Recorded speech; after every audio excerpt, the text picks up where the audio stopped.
So I'll introduce the co-panelists. Vatsala Kalbenji works for Hachette as an editor, and I think with a specific interest in children's books.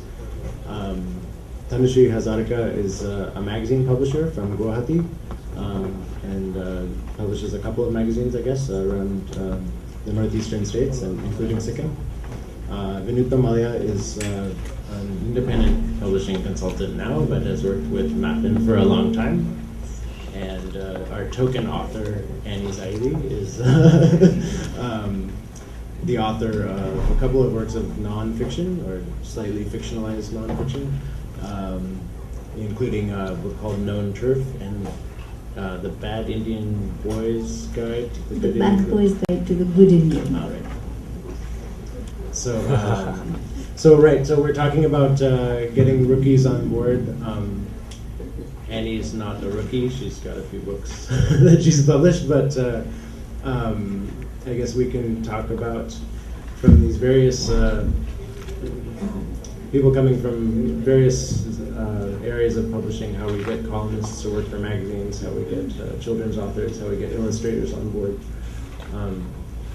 Maybe Vatsala can start with talking a little bit about how you get children's authors, how you get them involved, and how you coordinate with artists and illustrators. Well, in children's publishing, there are many things missing that are there in adult publishing. One is that in adult publishing, a lot of people want to write, and two, there's glamour attached to it, and the numbers, and there's money. The children's publishing has none of that. There are really very few writers, and so I was just discussing with Shani, who's another children's publisher, and she said you have to look under the bushes, or behind, or everywhere.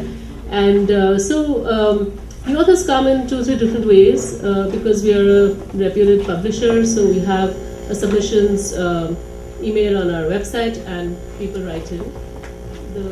It's gone, right? I'll try to be louder.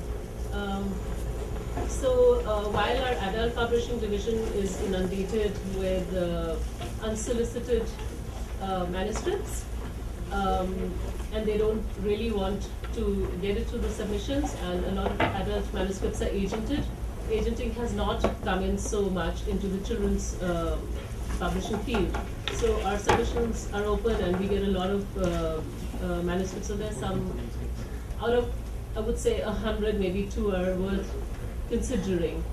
Other ways you find new authors is, I think the main method is via, right? So you know somebody knows somebody knows somebody knows you, and you publish, so they come to you. That is the most kind of effective method of finding. And the third one is like networking, the people you have. So I've been in children's writing, not in book publishing, for about more than 20 years.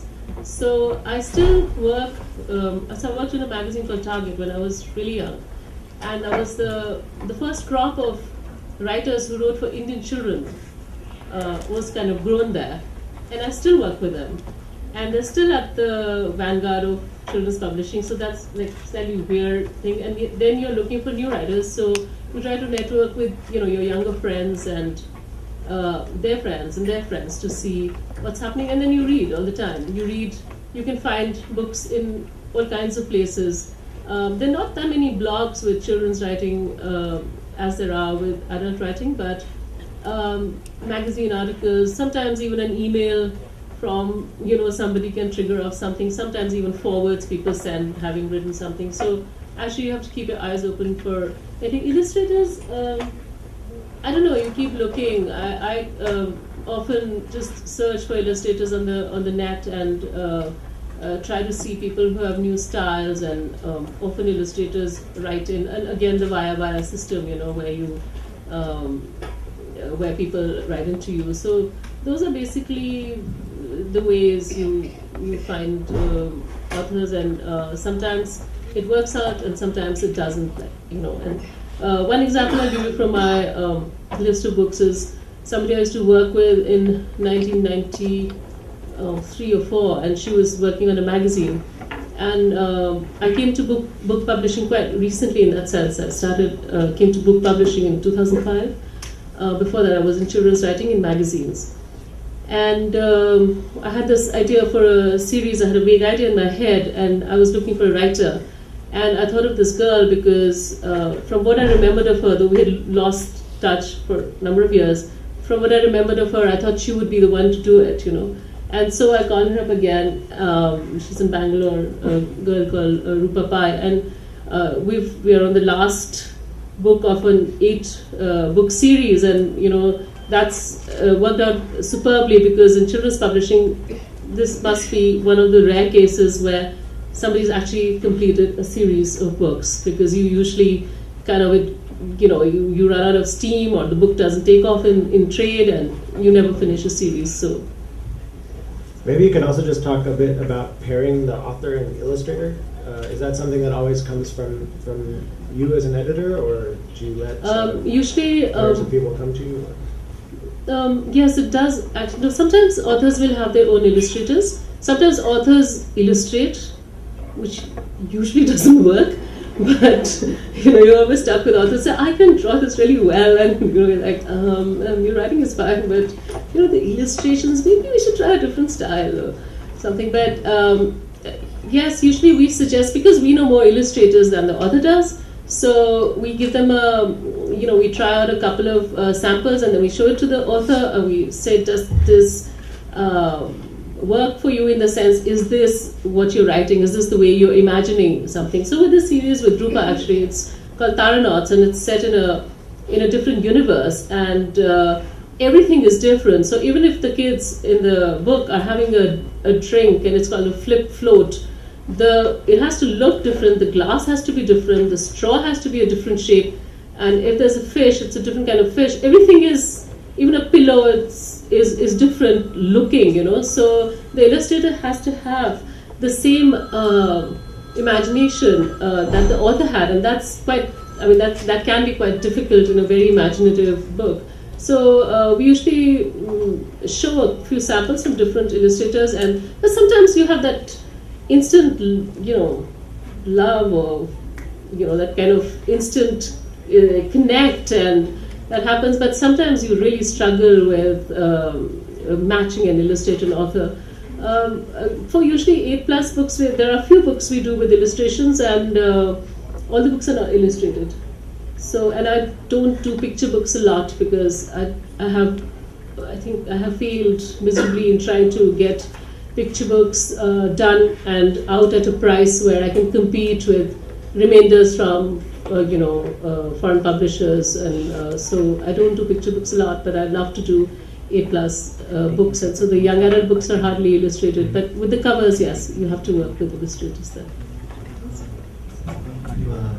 So Tanushree, maybe you can tell us a little bit about the magazines first, so you can understand the space, and then also how you get columnists or writers for it. Hello everyone, feels good to be here, and I'm really honored to be part of this conference, thanks to Leonard and Publishing Next. So even though I'm from the publishing world, slightly from a different category, from the magazine industry, but there are a lot of similarities, because whether it's a magazine or a book, you need good content, you need a good cover, you need good flow, you need good distribution system, you need a good PR and excellent networking strategy to either have a very successful issue or a book. So a lot of similarities, and the formula, I would say, is pretty much sort of similar. So actually, I was we bring out 2 publications in Northeast. One is a general interest magazine, focuses on mostly all about Northeast India, about ranging from issues to culture to travel to quite eclectic. It's called Eclectic Times, and then there's another publication called Eclectic Vibes, which focuses on music and entertainment. So yes, initially when the first publication was started in 2006, and we were the first ones who introduced a magazine in the market. Before that, there was no such magazine, and we faced a lot of difficulty because mostly writers there were either journalists or they would be into they would be writing novels or poetry. So there were no real writers in the genre of like features writing. So we did face a lot of problems, and so what we had to do is either groom existing writers, which was little difficult because they were already established. So most of the time we started going after people who usually were good in their communication, were experts in their field. Let's say whether it's an entrepreneur, whether it's a social activist, and because they were very good in their fields, we would be like, why don't you write for us? And we would generate excellent writing most of the time that way, because that it had a lot of credibility and honesty. The other way was, of course, groom our own in-house writers, and but luckily now there's a new trend. A lot of people staying outside are returning back to Northeast, so we are getting good writers, and so we are having now regular columnists, and so that's about how we are choosing our writers. Okay, and you pull them from all the states, yeah? Yeah, mostly, yeah. So we have correspondents, we have regular writers, we have occasional writers. Yeah. Okay. And is it... some of them are published authors, while some of them are, they just write articles for either newspapers or magazines. And I know that connections can be difficult up there. So is it, is it like... not so much, yeah. Everything happens online, or... now it's quite easy, yeah. It's gotten better. So, yeah. Vinuta can talk about her experience and the kind of books that you do also, I guess, which are a little different. Yes, they're much different from from the normal literary fiction or literary non-fiction. My experience has largely been with illustrated books, and illustrated books require a different kind of skill set from the publishing house, because you have to be attuned to visual content as well as scholarly work, and that's kind of bringing together many different such competencies in the same place. And of course, you need to have a design house in your house. So it's what the kind of work that we have done at Mappin has been with scholars, museums, and academicians, and very rarely are they really geared for writing, because they're not coming out of creative writing courses, or they're not really creative writers.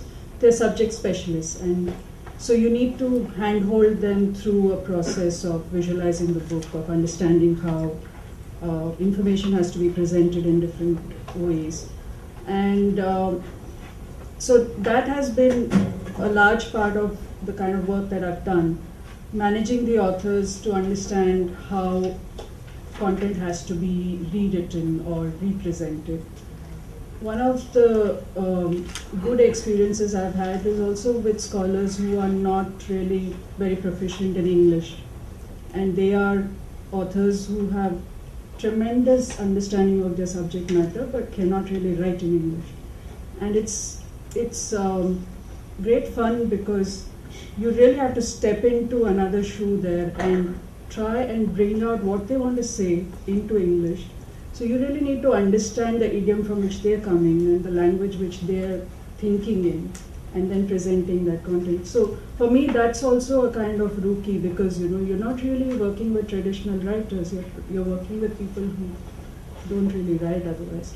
And I think that's one of the gaps we have in our system, where scholars and academicians are not really trained to publish. Unlike in the West, where universities require that you publish and you're regularly, here you don't. So you have authors who don't know how to do citations, who don't know how to write bibliographies, who don't. So you really need to work that much more. And sometimes I feel Indian editors have it a little harder, because you really need to work on all these other aspects that a Western author would just give it to you on a platter. But that's the challenge, and I think that's one of the things that we need to do with non-fiction writers in India, maybe through workshops and maybe through other ways, that we promote a culture of writing which is absent at the moment. Okay, and I guess, Annie, so I think you have 3 different publishers at the moment, or possibly more. I have had well, for now, but So maybe you can just talk about like how it started with how I went about getting discovered and rediscovered. how you got and discovered and rediscovered, and what went well and what didn't go so well. Yeah, so the first book that I ever got published was this tiny little book of poems called Crush. It was a book of illustrated poems. The poems were very small. It was like 3 lines, 4 lines, whatever. And I worked with an artist friend of mine to put it together. I'd been wanting to get poetry published for a while. This is like 7-8 years ago. There were very few publishers out there. I tried approaching a few. Some said a flat no. Some did refuse to give me the address of the office on the phone. And yeah, people in general said no. They said, if you do a novel, come back to us, we'll see. But a lot of the publishers that are in the market today didn't even exist. Like Hachette hadn't come to India. I only knew of 3 at that point. It was like there was Penguin, there was Zuban, and there was Zuban was Khalid Tolumen, and so yeah. When I started thinking of getting published, it was really difficult. At that time, it was really difficult, and there was no formalized submission process. Like they made it very clear, unsolicited manuscript will not be tolerated. So at that time it was difficult. Things are much easier now. I mean, most people are at least partially open to unsolicited work. With poetry it was very difficult. Everybody said no. Everybody just said no. There was one publisher in Bombay called Jayco, and I went to them and they said no. And but I kept in touch with them, the publisher editor. I sort of kept in touch with them. And at that time I was pitching only poetry, just the poems. Then I went away and I talked to my artist friend and I said that, look, let's just do this. Even if we're doing it for ourselves, I'm doing it for my pleasure and joy. I really don't care if it sells 100 copies. I want to do this. And she said, okay, let's do it. And because she'd worked in graphic design, etc., she did the cover and she did the illustrations and I did the whatever. So we worked together, and then we went back to Jayco, sort of saying that, hey, look, we're doing this. If you want it, take it. If you don't want it, we're just going to a printer and we'll get it printed and we'll give it to our friends. And he took a look at what we'd done and he said that this looks nice. I think maybe we can take this up. We'll do a very small print run. The book was about that small. It was maybe the size of my hand. And it was likely to appeal to young people, etc. So he said that, okay, we'll position it that way and we'll put it out in the market and we'll see what happens. And I'm happy to say that I think he did very definitely sell out the first print run. I don't know what's happened since. There was obviously there was no money involved, so there was no advance, and I think I've made some 2,500 rupees since then on royalties and things like that. Yeah, so that's how I went about it, and at that time it was very much that, okay, young Enthu girls, they've done most of the work, edited it ourselves, typesetted ourselves, did everything ourselves. Now it's just a question of printing it and putting it out there. So that was the first book, and I think where poetry is concerned, not much has changed. I think if I tried to get a second book out, I'd probably have to go about it the same way all over again. With the first non-fiction book, I was commissioned, and I think I was found off my blog. I had started reporting. I was blogging very extensively. This is also when there was this blogging boom happening in India around 2004, 2005. So 2005 onwards, I started blogging. And I was also a journalist, so I was blogging about rather specific things. I took a conscious decision that this is not about me or my life and what kind of coffee I had in the morning. Although I did write about chai sometimes, but it was mostly about my work, an extension of my work. And at some point, the commissioning editor of Tranquebar was a new publishing house. They were looking for new authors. I think a lot of new publishers look for new authors. So she noticed and had been keeping tabs on my work for a while now. So when she said, when she started building up the non-fiction list, she asked me that, would you like to do a non-fiction book? So I said, about what? She said, you decide. But come to us with a manuscript, etc. And then I started thinking of non-fiction. I hadn't really thought of writing non-fiction. I So wanted it was to. that open of a commission, just we want a non-fiction book from you. Wait, she said that write the way, in the tone, the voice, and the material that you use for your blog. That was very clear. And finally the book does come off partly of my journalism work and partly of my blog. But she wanted a combination of not necessarily narrative journalism, but journalism with a very personal, strong voice backing it. And that is the book that I finally wrote. I'm interested with Tanushree also. Do you find a lot of authors that have already sort of marketed their writing on their personal blogs or? Yeah, a few of them we have found out that way, like recommendations or just stumble upon some blogs through friends, references, and yeah, we have managed to have a few writers in there. We also, I think we have a graphic novel out by an author called Apu Pen that we discovered online. I mean, somebody pointed us to his website, and he had most of his book, up there online. And another author, Quirly Monica Vale, who had published a lot of. I don't think she had a blog yet when we published her book, but she had published a lot of short stories here and there in free online magazines. But I think Annie was saying that things are changing a little bit. That the blog boom has sort of died down. I think so. I think partly what happened was that when blogs were very active, I think there are still quite a few around. The platform exists, but firstly it was a new thing, and for us the great charm of it was that you could just say things that you wanted to say, write things you wanted to write without having a publisher or a commissioning editor or a magazine editor standing in the way. For me, that was the big thing, because I'd already been writing in mainstream media for 6 years by that time. And I knew how the magazines worked, and I knew how the newspapers worked. And I was just like, I want to write 2,000 words, and I don't want anyone telling me how to write it. So for me, that was it. But I think it was also that it gave me a lot of practice, a whole lot of practice. I was writing 1,000, 2,000 words almost every day, which is how writers get made. I mean, you get made by writing, right? And I think a lot of people who were blogging at the time, my blogging contemporaries, a lot of them went on to find books or book deals in one form or another. And I think it lasted about 4 or 5 years. What happened was that once you become a little more established and once you find outlets for your work, you can't keep doing it for free and forever. Right. That I think kind of happened. And since Facebook and Twitter have come on, people are just not writing that much anymore. I mean, if you want to say what you want to say, if it's just 2 sentences long anyway, then why would you bother to construct a blog post and put yourself into it? And a lot of young people I know are limiting themselves, I think, by focusing only on Twitter. Right. But it's also really important for authors now to promote themselves. At least, I'm not sure if this is so true for the academic publishing or the magazines or even the children's literature, but I guess for the children's literature it should be. But, and that's an interesting thing, like how do you manage that? If you have an author who's sort of all over the place on the web, like it's great. It's always great.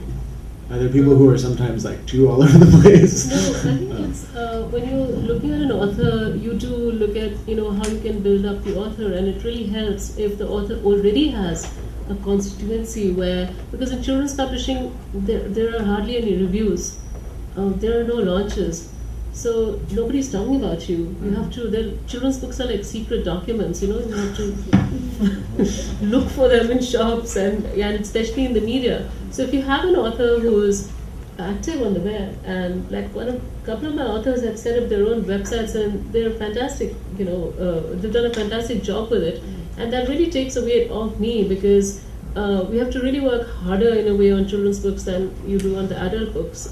So that's wonderful if they are. I don't care if they're all over. I'd be very happy if they're all over, Okay. Because if they're working with their book, so they're not going to do the book any harm.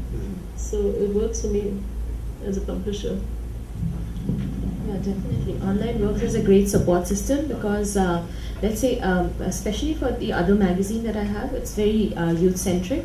So most of the writers are also very relatively young. So they are very active on like Facebook. So they would immediately after writing, they would like, although we don't let them publish the article immediately on Facebook or something, but what they will do is they'll publicize it, So it becomes viral, they'll share it with friends and this and that. So it really helps, yeah. Okay, so I think you just touched on something. You don't let them publish it immediately on their blogs or whatever, but I guess you do after some time. So I think that's become like a really interesting thing in negotiating with new authors is how much do people get to keep their digital rights and how much do you own and what's the deal with ebooks and all that stuff. So. Right. Like from the magazine front, we usually at least hold on for at least 3 months till we let them post it on their page or blog or something. Yeah. And after that, they can post it on their blog, and can they print it anywhere else, or do you own the print rights? Yeah, if they give credits to our publication, it's fine. Yeah. Okay. Is that your experience too, Annie? Is that most of the deals you've had?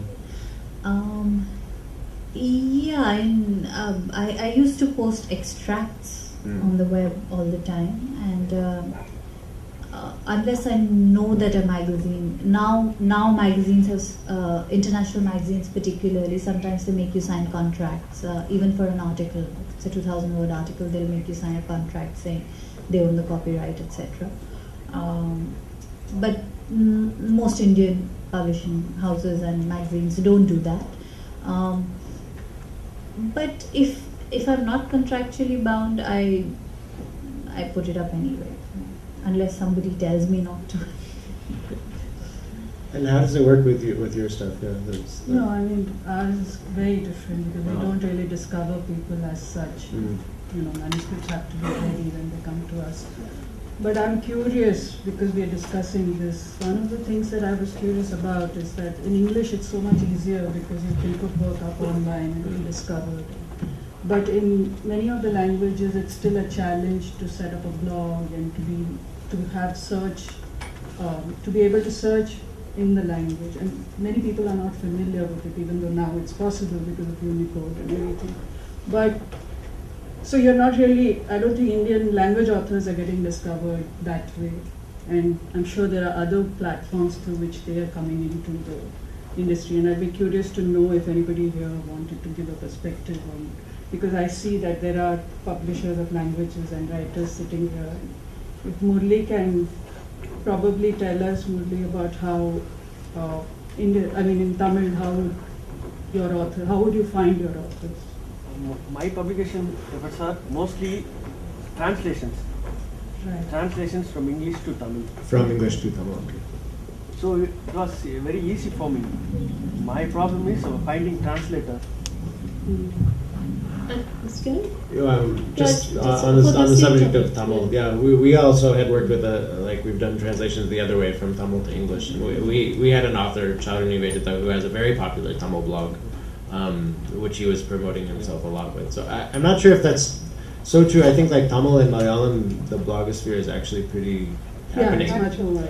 I'm not sure if that's the same in North It's India. not in other, at least not in Kannada and not in Gujarati. Actually, that's a really valid point because I feel like I'm married to a Bengali and my children don't speak either Bengali and I don't have a language, so like a vernacular language, and I feel it's really sad that slowly all those languages and what was written in them is not being read, and I think that parents now, children now, would be interested in reading in English what was there, in some way of archiving what was there. Though of course there is a lot lost in translation, I'm sure. But I find it so difficult to find what is written. There is just no archiving of what is. So if I'm looking for something, I have a series called Bookman, which does old and contemporary, what I would call classics, which I think would be, would credit that label. But so you ask your Marathi dentist, does he know does he remember any books from his childhood, or you ask the Gujarati friend you had in your Gujarati school, and you just try to find things that exist, but there is really a big loss. I mean, there's a big vacuum there in terms of, of archiving what is there in the local Indian languages, and I think actually that really needs to be done somehow. I agree. Yeah. Can I jump in with something? I'd just like to share this.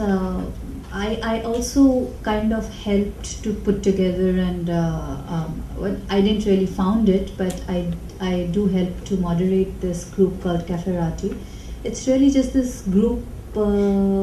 We were one of the first few people to join the group, and it was mostly meant as a peer review group, because we were all young writers and we were trying, but we didn't know, are we any good? How do we get better?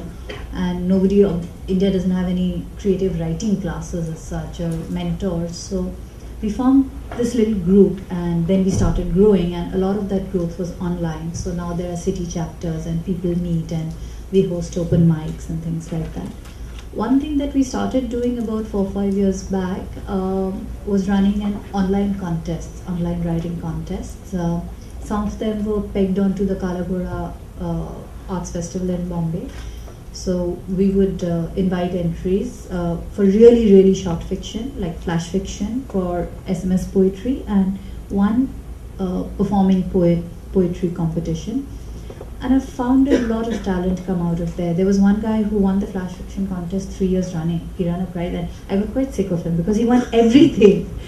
I don't know what he's doing now, but I'm pretty sure that if he's still writing, he's doing good work. And I won in the first couple of years when I wasn't organizing. Those couple of years, I won some small prize, and it wasn't about the money or anything. It was just reassurance that, okay, you're doing something right here. And one of the years we organized this contest where the prize was that we talked to a lot of publishers, the few publishers that we knew at least, and we said that, will you read the entries? They'll send in one chapter, and what we're offering as a prize is an interest from you. So I think Westland very definitely got 2 or 3 books out of that, and I know that a lot of publishers did express an interest in the manuscripts that came that way. That's cool. Just to get back to the regional language thing, I think there's also kind of there's something that can happen more, I think, in this country of discovering people across the language lines. Like there are people who are really popular Marathi authors who haven't yet broken into the English language market, or probably even the other way. I think there's writers who are Indian writers who are writing in English who haven't been translated into local languages. So a lot of local language publishers seem to go for like Western classics rather than.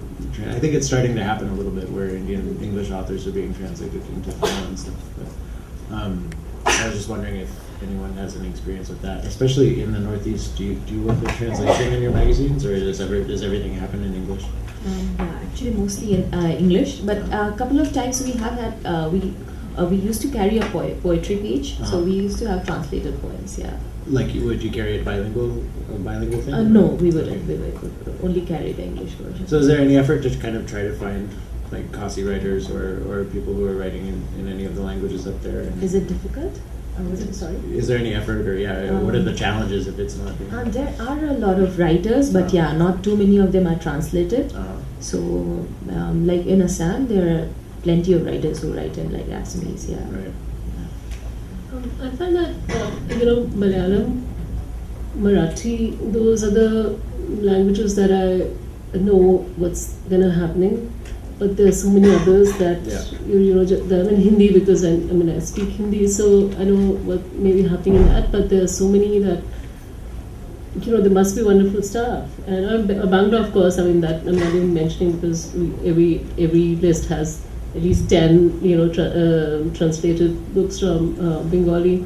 So the one book that I have sold rights for Marathi, basically the language publishers will pick up the reference book or the non-fiction, but they just don't take the risk with fiction, and that's really sad because there are a lot of Indian writers that on our list that would work very well because the whole context of the book and the idiom is Indian, even though it's in English. So The foreign publishers don't look at it because it's too Indian. The Indian local publishers don't look at it because it's Indian. Right. So you kind of then you can't make the English is read by just that many people in the country. So it would be wonderful to have some language publishers at least look at the books. I mean, I know there's very little money. I know the print runs may not be, but I think it would be just great to have the books read. And as publishers of children's books, you are actually not looking at the money so much as you're looking at having your books read.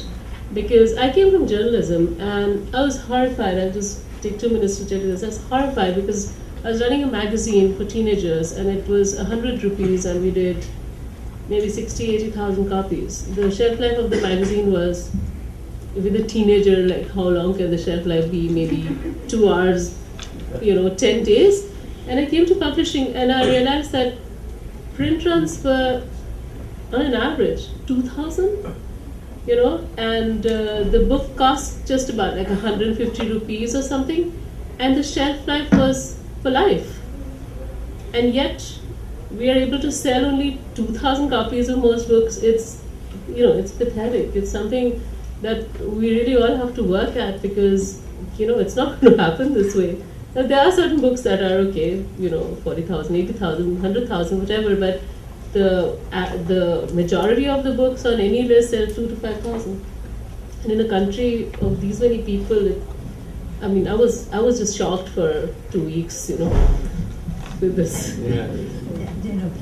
No, I think one of the things we should also look at is how much media space that our books receive, because increasingly review spaces have shrunk in mainstream newspapers and magazines. Is that true? Yes, very Review much. spaces have Except for shrunk? Hindu and Telegraph, I don't think anyone else really gives that much space.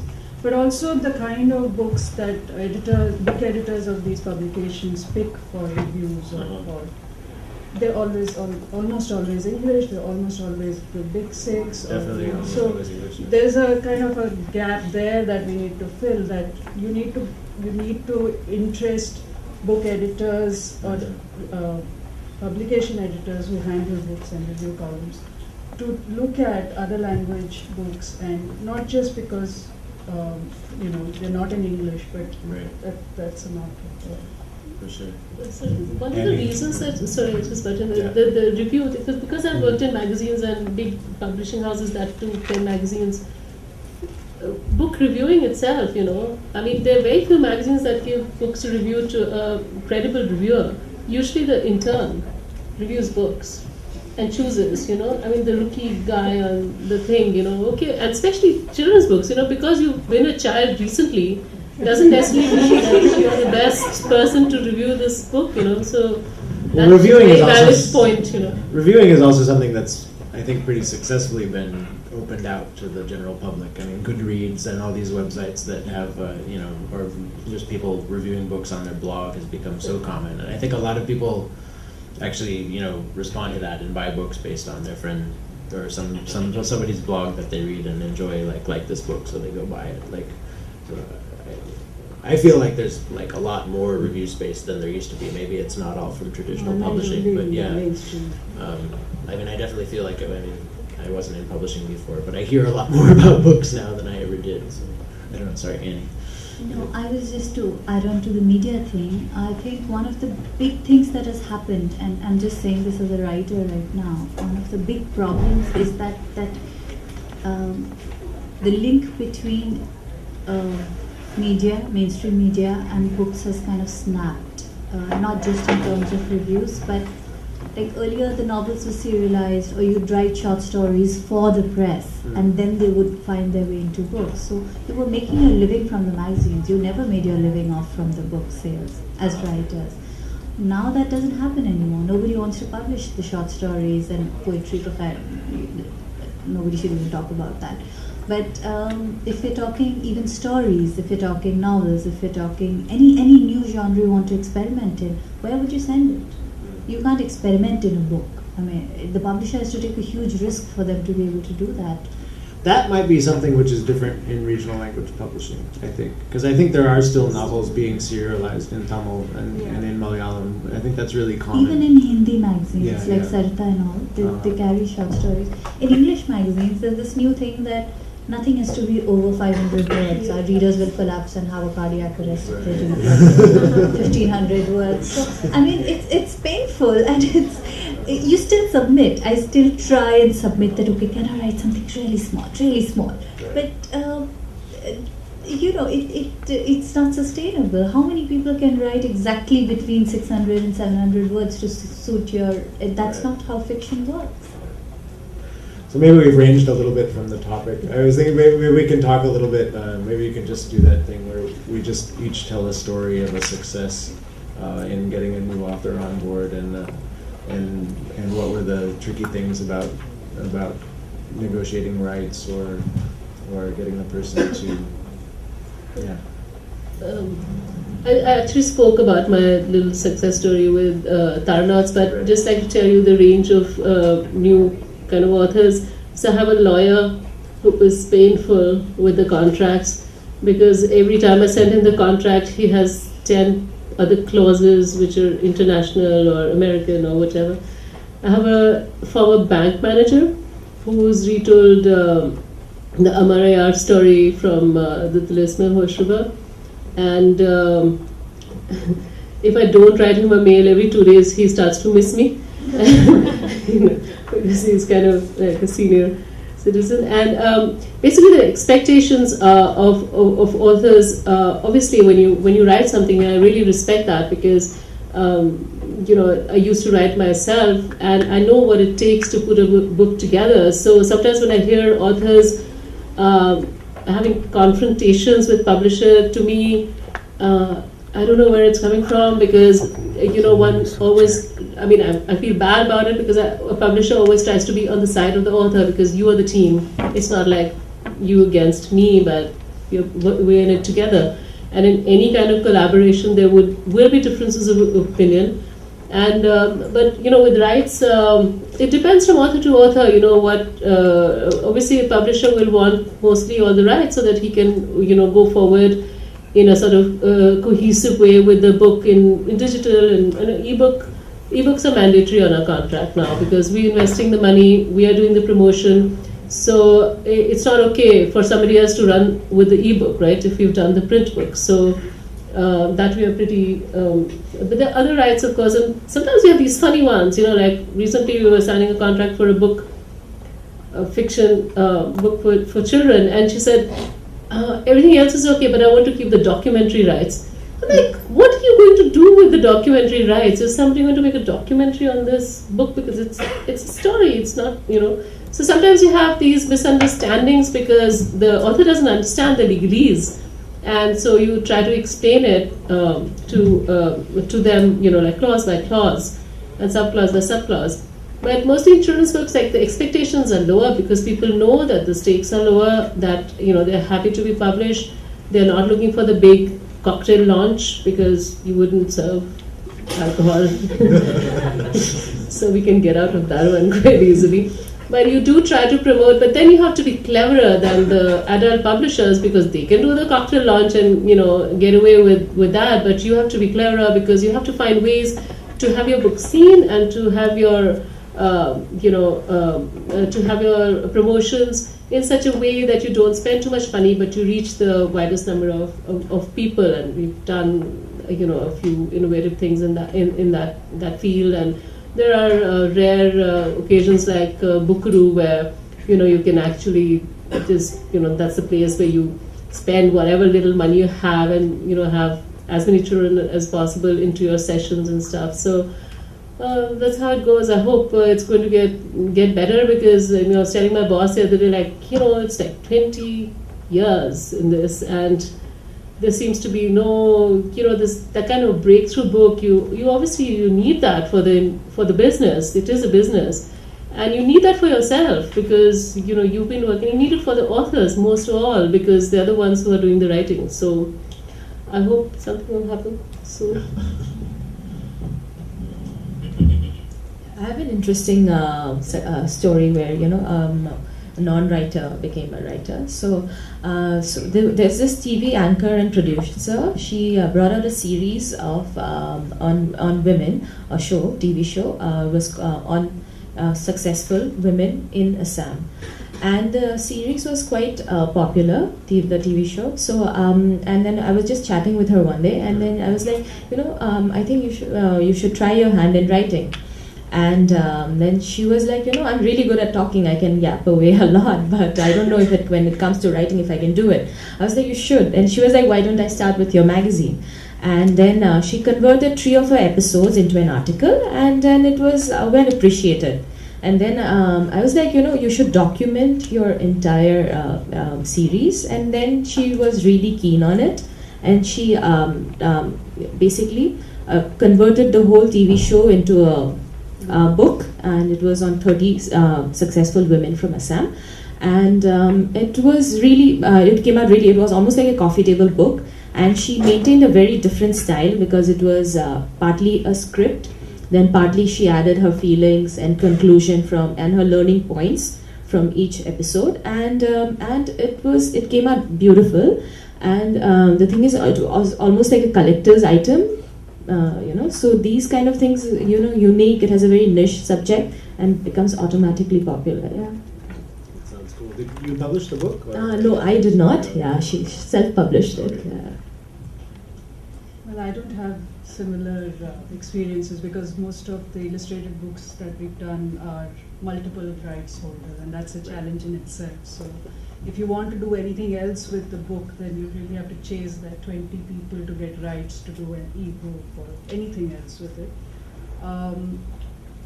We do have a small literary imprint which kind of publishes new authors, but that's very small. But one of the writers that we had taken on recently, she was so wary about signing a contract which said digital book. She said, I don't want my book to be digitized because I'm afraid of piracy, and I don't want piracy on my book. And no matter how much I was trying to convince her that that would not be the case, she just wouldn't. But I think my most memorable experience as an editor working with an author has been, like I was saying before, is this very senior scholar who is with the Jawahar Kala Kendra. She's now retired, who's an excellent authority on archaeology of India. And working with her, she was technophobic. So I would receive things in handwritten in today's day and age, and I would have to then make Microsoft Word files out of it. Then she would remember something, and I would get a note in the mail saying, just this one strip of paper, insert it here. And I would have to do that. And that was just so much fun, because it's just so, we are so used to working in soft files now that to work with hard copy was such a challenge. But yeah, I think to put that book together was one of my most memorable experiences. What, I haven't discovered anyone else that has already told the story of what we do to help. Yeah. So I guess, I don't know, we can turn it out for questions, I guess. Yes.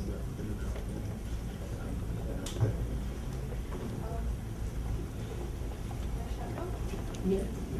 Traveling mic. Yeah, I think you have to. But as for, our books are really different. We've kind of been, each one is different from each other also. So I talked about a couple that we found the authors and illustrators online, but we've also been doing translations where we've sort of had stuff recommended to us by translators, Tamil authors that hadn't been translated into English before, or hadn't had much translated into English before, and an Urdu author who was very well known in Urdu, but hadn't been translated into English before. So for the translations, I think we kind of have to depend on translators, because I don't read those languages. So we try to get to know translators that are on our wavelength who can recommend stuff that they think would be appropriate. Yeah.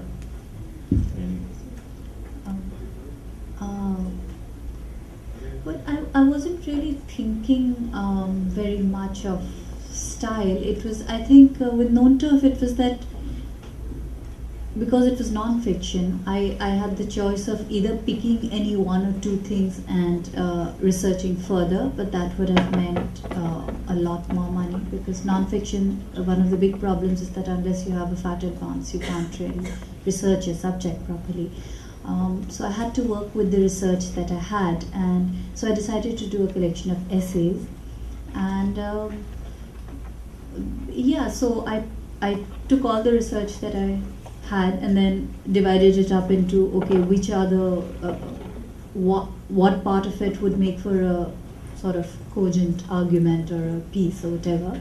And I wrote up from there. I wrote as far as I could without kind of rambling off and sounding stupid or quoting too many other people, because then that's just like kind of borrowing. And I think that you can legitimately quote and cite other people, but if it's a book about personal essays, then you have to draw a line, say that, okay, this is what I know. And that was the point of the book also. The book was about the things that I have seen and that I've personally experienced in some way.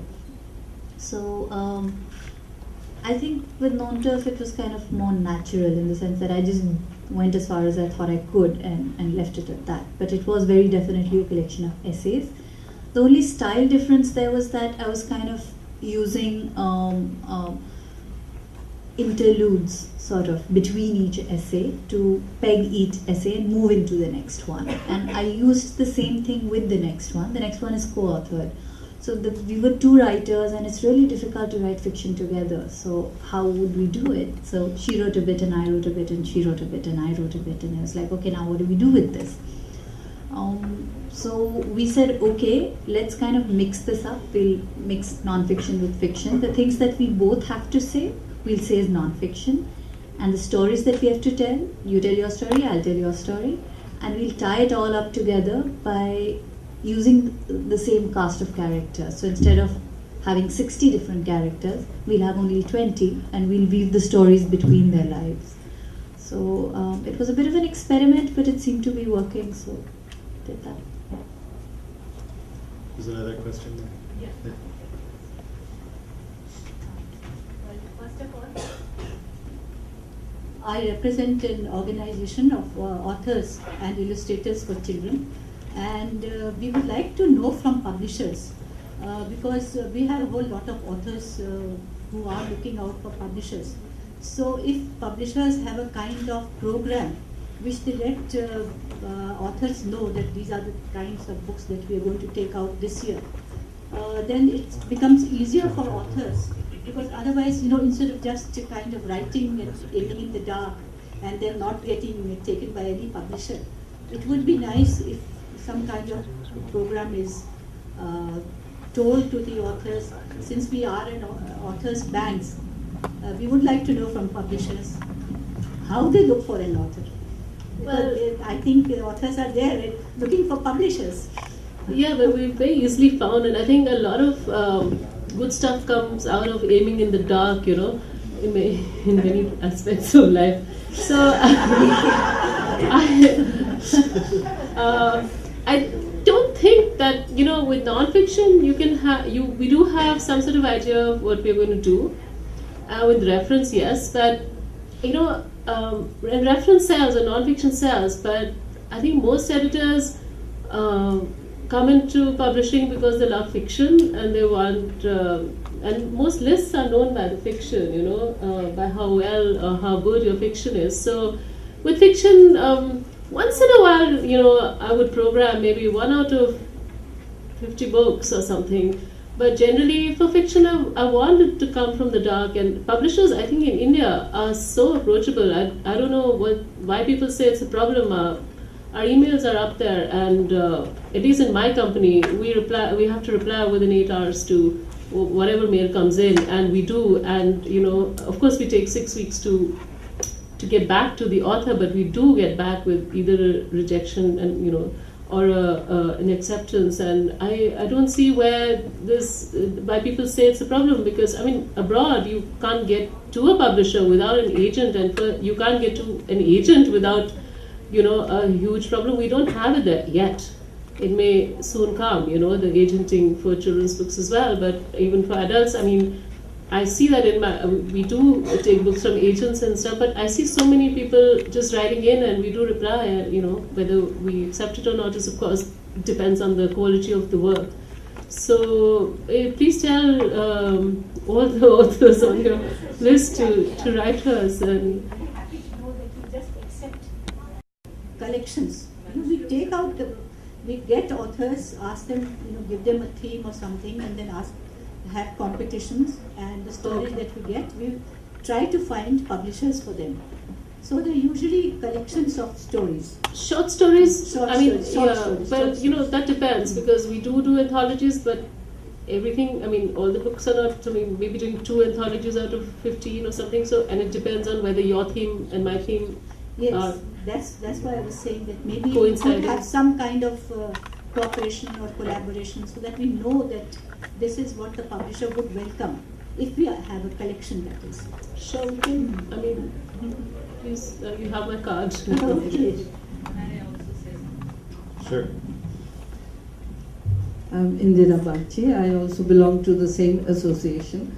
I've been listening to all your discussions, and I have got a request to all the publishers that we work with the North Indian belt, and we also work with the underprivileged children in the rural areas. So we are setting up libraries there, we give them books. And these children, they cannot read English books, and mostly they want Hindi. And that's why I think it is necessary that publishers come out with Hindi books. And because we find all these children, they can read the basic picture books in English that they can see, because there is very little text in that, and it's mostly the pictures. So if you can start publishing Hindi fiction, they will be very happy. I've also been long feeling that there's a gap in children's literature in regional languages, like maybe at a very young age it's there, but above. Yeah, like we somewhere cater between, for like, 6 to 15 yeah, years. somewhere in there, there's not a lot happening. Mhm. Even in English, honestly, in Indian English, young people and stuff. But they have so got, we're also open for yeah, suggestions. but they have got the Western classics, and these children's books are there, which our children are reading. In But, Hindi? no, in Oh, English. okay. All these Cinderella, all these picture books are there. And this time in Delhi Book Fair, they had very nicely done up all these Western books. But in Hindi, they don't have attractive books. NPT is taking out, and then there are others. Pratham is also doing a lot of work in this area. But we need more books. So there are 2-3 things involved there. As far as I don't understand the Hindi market that much, because I don't work in it. But one is that there are enough Hindi publishers, and if they were to buy rights for English books, I don't think it's going to be a huge amount of money that anybody is going to ask them to pay. Secondly, my company doesn't do Hindi, so I don't think it's ever going to happen. That market is very different from the English trade market. And I think the best people to handle that market in terms of distribution are the Hindi publishers, because our distribution network is very geared to English trade, So even if we did do Hindi books, we would not be able to get them to the people, to libraries, yes, maybe donate or whatever. But we would not be able to get them well enough and, spread out enough to the children that you're talking about. So I think there needs to be more. I think distribution is the main problem. Yeah. Because even the publishers with whom we also have got some publications, and our problem is the distribution. Publishers, the distributors, they have to come and pick up the books and distribute. But that is where we are not getting people to come. Also, I understand. The Hindi market is a low price market. And Why it is like that? Because when we are talking about no, low price for as in all- the books have to be a certain, they have to cost a certain amount, and not. I have a friend who's a Hindi publisher. When I look at the quality of production, I cannot let it pass. In terms of illustration, in terms of just the way the text is, and in terms of the production, because a book is not just what is written there, you know. I mean, a book is what is written and how it's produced and how it looks, and that's how a child gets to love a book, you know, and what's written in it. So for me, that whole package is very important, and I don't think I can do that package I mean, as in a policy, my company doesn't do language books, but I'm just saying that even the local publishers need to look at the book as a, you know, thing of beauty, really, you know, and not just as text that children are reading on a piece of paper. So, But Pratham books are very Pratham, attractive. but Pratham is it's a different system. Yeah, it's a different kind of publishing, and they're able to do it because, well, she'll be best able to explain how they're able to do it. But obviously, we can't. We are a different kind of business. So the major publishers would be. So if you look at Penguin Books in Hindi and compare the price to a you know, like a Hindi publisher's book, or compare the product, it's a completely different thing, you know. So I think they're starting to equalize a little bit more. I'm not so sure about Hindi, but I feel like Tamil and Malayalam books have definitely come up in price quite a bit in the last few years, and they're starting to look really nice. I mean, yeah, like, I think those southern, is true. in the southern languages, the quality is really getting good. I haven't seen a nice Hindi bookstore for a while. Yes. Any other questions? Yes. I'm Yasser. Hi. In fact, I don't have a question, but I just want to supplement this Hindi book question. In fact, I'm a non-Hindi speaker, and in my lifetime I haven't read any Hindi books yet. But 2 weeks before, I was totally surprised and I was bowled out. I was having a shifting of my flat from one location to another, and I was taking some of my steps in my car, and I was alone, and I have a bunch of books that I kept in the co-driver seat. So as I was stuck in a red light, a beggar boy came over to my car, and he was asking for money. So I just, I didn't offer him anything, but he was asking, as he spotted the books are on the seat, he asked, "Bhaiya, ek to kitab de diye Hindi mein kuch." So I thought this is a trick. He's looking for getting some books and he can sell away to some kawadis or something. So just to check that, I took one of the fat book and shown to him. It was in English. So he said, "Bhaiya, wo to mujhe padh nahi sakte hai, Hindi mein." So I got the point that he is honest. So as soon I just shared to one of my friend, and me and my friend was not having any books in Hindi. We traced something and offered to that boy the 2 days later, coming to that traffic light. And this just an incident 2 weeks before only. And I don't know the business and the market policies of the publishing of this Hindi or English or something, but as just a point to think over and just submitting on it. Nothing to add question. Thank you. Yeah, a lot of people in this country speak Hindi. Yeah. There's a huge population, and I think it's easy in the English publishing scene, and when you're living in a city, to kind of forget that because there's so much noise happening in English, reading newspapers in English. I mean, actually, like the biggest numbers still, I think, in terms of sales are Hindi authors, the pulp authors. But I think that's Raj, also, Raj, I mean, Raj even in Pocketbooks and English. stuff, I think, is still the biggest publisher in India by numbers, bigger than Penguin, you know. But and- even in English, the biggest authors are now the cheapest selling ones also. I don't think Right. that's a coincidence. Yeah.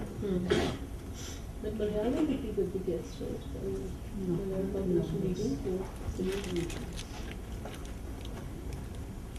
But I think one of the things that we must remember is that there's no formula. So publishers don't have a formula of how we accept a manuscript. It really has to work at so many levels. The editor has to really be able to relate to the manuscript that's at hand, and the publisher has to see value in sending it into the market. There's so many things to consider before a manuscript can get accepted.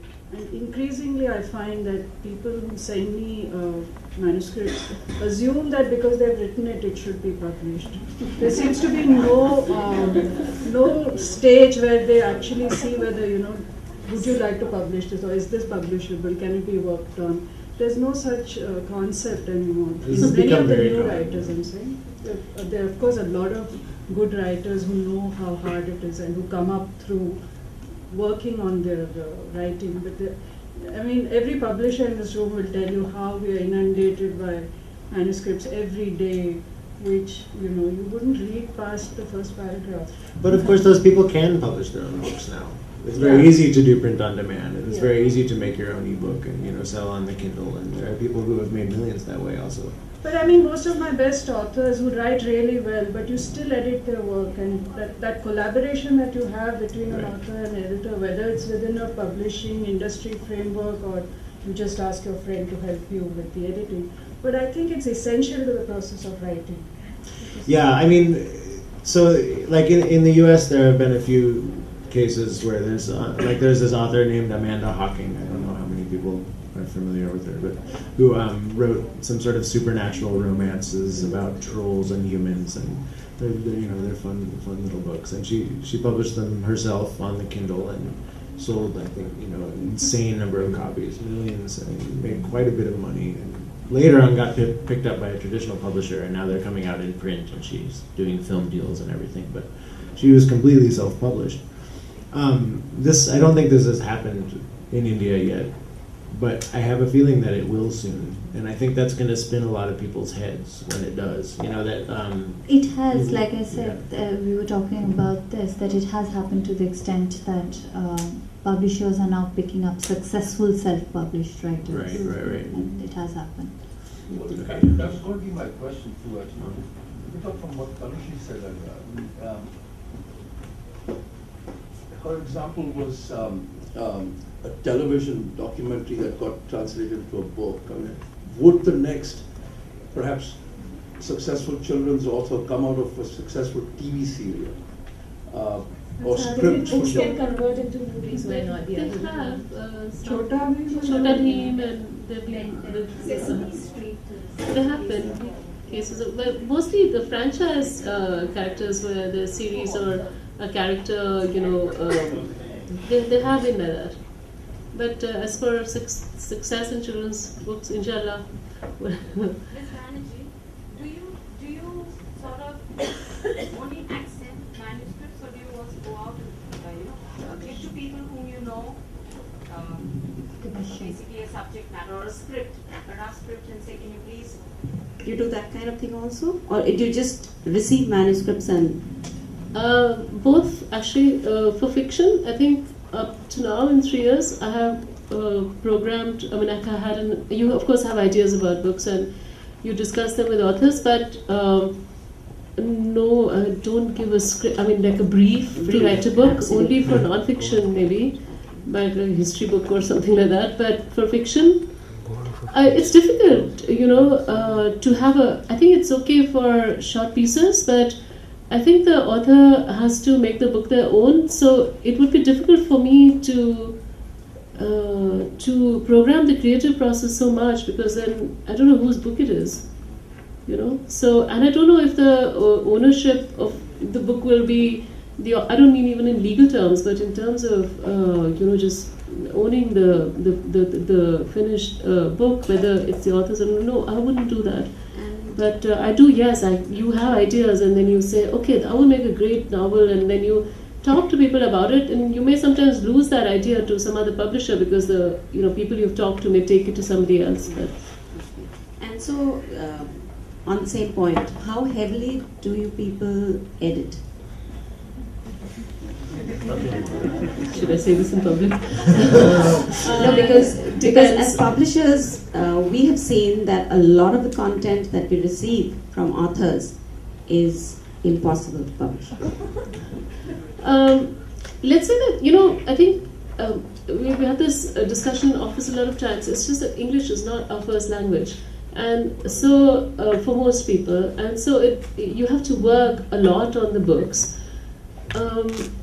But usually what happens is that either the idea is they can write that well, or they can write really well, but the idea is, completely a me too. So I would choose the book with a good idea and maybe not such great writing, because I think originality is the first, first Criteria. benchmark, yeah.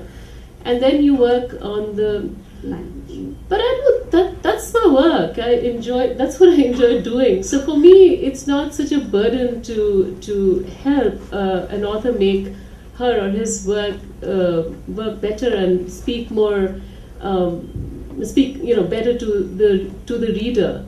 But yeah, we do have to edit quite a bit. But sometimes it's not just the language; it's the structure. But that's the fun of. I mean, that's what we enjoy. That's why we're there. I would also like to add to the same, yeah, because if the piece is like informative and then of course you want to keep the idea, you want to keep the story, and you have to edit it, of course, to make it publishable.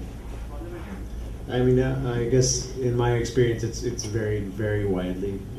Some English authors are just you don't have to touch anything, just change a few commas or something. That's about it. And but on the other hand, like especially when we've worked with translations, I mean, I think it's really important to sit on those very closely because it's hard to change something from one language to another and to get it to flow and sound musical and to try to retain as much of the same kind of musicality as it had in the original language. It almost always works better, I think, when there's one person whose mother tongue is the first language and the source, and another person whose mother tongue is the target. Yeah, Sometimes you have. I just wanted to say that I do know of at least 2 or 3 writers who've picked lower advances when pitching books, or even if the agent can get them a better advance, they'll sometimes settle for less money if a good editor is involved. That a good editor is absolutely worth a weight in gold. Like, if somebody can make your work better, and there are very few of those around, I think now, because there are just so many books, so the editors don't have that much time to work with you. But if you know of an editor by reputation, I'd totally settle for less money to work with them. It's also not just about making your book better, but also stand behind it and to just love the book so much that it's almost their own, and it is. It's like you don't think of this book as the author's book. It becomes yours. And I don't think writers would like that very much. No, Really, it's not just that much love. No, but I don't know. I think that most of my authors really like the fact that I'm on it all the time, so I'm thinking, I don't mean mine in the sense of taking credit for it. Right? We talk about artists. Yeah, you talk about artists, and you're thinking of the book and how to get it out there all the time. In that sense, the ownership, really matters to the author. Just like Isha wanted to, sorry, I'm not supposed to be asking questions, but I just, this translation thing really worries me a lot, a lot of the times. So I have, obviously the translator knows the language that you're translating from, and then I get somebody to review the translation, and that somebody usually does it, for free, and just somebody who is a well-known, has knowledge of both languages. That how many such kind of checks or whatever we'd like to call it you go through for? I think it depends on how easy it is. I mean, we have a forthcoming book which is translated from Hausa, which is a Nigerian language, and I think it's the first translation of a full book from Hausa in English ever. So it was pretty tough to find a translator, and we were doing everything online, and about halfway through the project the translator got angry at us because we were looking at something which was considered un-Islamic, and he wasn't happy with us anymore. So we actually, I actually had to sit down with the Hausa book and a Hausa dictionary and make sure he hadn't left out any big chunks. It was an involved process. I think if you're in Madras and you're doing Tamil, then it's a little bit easier. You can just have your friends check it. I just have a question. Sure. I'm a rookie writer myself, and I think I understand when you say that you're inundated with manuscripts. From the other side, there is also this feeling that you are sending it off into the darkness, and that someone out there who is obviously very seasoned and has a very good view on business and perhaps even a good idea on how good the idea is, how do you bridge this gap between what, say, I have in mind in terms of a concept or in terms of the writing that I have done? If I feel that it is, you can push the boundaries, but you will be seeing it from your perspective. So at what point do you think is it relevant to meet the person who has sent you or submitted to you a manuscript? Actually, part of the experience of working with manuscripts means that I'm not looking at it just from my point of view and in terms of business, but I can actually look at it from the writer's point of view, and that's a whole, empathy angle where you able to see what the writer was trying to do, and you try to see whether the writer has. I mean, you have to kind of what's the word? The simple word to use is just to figure what their aim was, what their story was, and whether they've been able to achieve it or not. That would be my point of view. Yes, I mean the author will always think that he or she has been able to achieve it, but you do get into the author's shoes and try to see where, and you point out to the author that you're trying to do this, but this is where it hasn't worked, or this is where it slipped, or this is where there's a vacuum, or this is where your style doesn't work, or your vocabulary doesn't work. And so if you see some promise, what happens is meeting authors to tell them that I can't do this, it doesn't work for either of us, either the author or the publisher. But if you see some promise, sometimes if you see a promise, then you meet them. And nowadays you don't even meet them, as in face to face all the time before you sign the book. You just talk on the phone or online or whatever, and then you go on from there. And saying inundated, it's not like we get 10, 20 manuscripts for children. I mean, in adult, I know they get some 500 a month or 700 or something. Children, isn't that much. But children's departments are a small beast. Like, I work with just one other editor. So, and we don't have a design department, so we're briefing on illustrations, we are briefing on covers, we are doing whatever needs to be done for ideas for promotions. We are doing other discussions with sales. So it's a lot of work. So it's not just we're not sitting reading manuscripts. So in that sense, it seems like if there are 15 manuscripts in a month or something, then you have to go through each of them. And with fiction, I don't like to read just 3 chapters because sometimes people who are not adept writers may actually have the story, be able to tell the story a little later, and it may be great, and you just need to chop off the first 4 chapters, and you can work the book. So it takes me time. I mean, I always tell them I'm going to take time because I'm going to read it. So some books, of course, in the first chapter that it's not happening, but are most publishers like you? I hope so. I don't think this is even about publishers. Like even in our feedback group, when writers meet, within the first page, is this going to be first 3 paragraphs actually. Yeah, I'd agree actually. One thing I kind of wish that sort of authors or others were more aware of is just that there are different types of publishing houses that do different types of things. I feel like I get a lot of submissions. We get a lot of submissions from authors who really haven't looked at our list or sort of not aware of the kinds of books that we're doing, and I don't know how to sort of get that message out there better. But I feel like a lot of authors are spending a lot of time targeting everybody when they need to be sort of figuring out who's the publishing house that they should be looking at and targeting that one with all their energy. So, any other questions? Or I think it's time. Yeah. So thanks a lot for coming and yeah.